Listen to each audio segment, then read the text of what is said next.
തിരുവനന്തപുരം പേട്ടയിൽ നിന്ന് 2 വയസ്സുകാരിയെ കാണാതായ കേസിൽ മാതാപിതാക്കളുടെ വിരലടയാളങ്ങൾ ശേഖരിച്ചു പോലീസ്. മാതാപിതാക്കളുടെ പശ്ചാത്തലം കണ്ടെത്തുന്നതിന് വേണ്ടിയാണിത്. ഏതെങ്കിലും സംസ്ഥാനങ്ങളിൽ ഇവർക്കെതിരെ കേസുകൾ നിലനിൽക്കുന്നുണ്ടോ എന്ന് വിരലടയാളം ഉപയോഗിച്ച് പരിശോധിക്കും.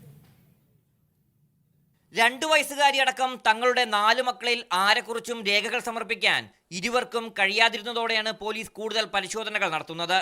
ബീഹാർ സ്വദേശികളുടെ സംഘത്തിൽ സംശയം തോന്നുന്നവരുടെ വിരലടയാളവും ശേഖരിക്കുമെന്ന് പോലീസ് അറിയിച്ചു.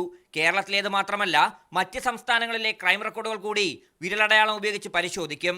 കുട്ടിയുടെയും മാതാപിതാക്കളുടെയും രക്തസാമ്പിളുകൾ ഉപയോഗിച്ച് നേരത്തെ നടത്തിയ DNA പരിശോധനയുടെ ഫലം ഇന്നോ നാളെയോ ലഭിക്കും. 2 വയസ്സുകാരിയുടെ യഥാർത്ഥ മാതാപിതാക്കൾ തന്നെയാണോ ഒപ്പമുള്ളതെന്ന് സ്ഥിരീകരിക്കുന്നതിന് വേണ്ടിയാണിത്. ഫലം എത്രയും വേഗം നൽകണമെന്ന് ഫോറൻസിക് ലാബിനോട് പോലീസ് ആവശ്യപ്പെട്ടിട്ടുണ്ട്. കുട്ടിയുടെ രക്തത്തിൽ മദ്യത്തിന്റെ അംശമുണ്ടോ എന്നതും പോലീസ് പരിശോധിക്കുന്നുണ്ട്.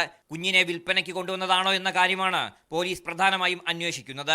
പരിശോധന കഴിയും വരെ കുട്ടി തലസ്ഥാനത്ത് തുടരണമെന്നാണ് പോലീസ് നൽകിയിരിക്കുന്ന നിർദ്ദേശം. ഫലം വന്ന ശേഷമാകും തുടർ നടപടികൾ. ഇതിനിടയിൽ പ്രതിയെക്കുറിച്ചുള്ള പരിശോധനയും പോലീസ് നടത്തുന്നുണ്ട്.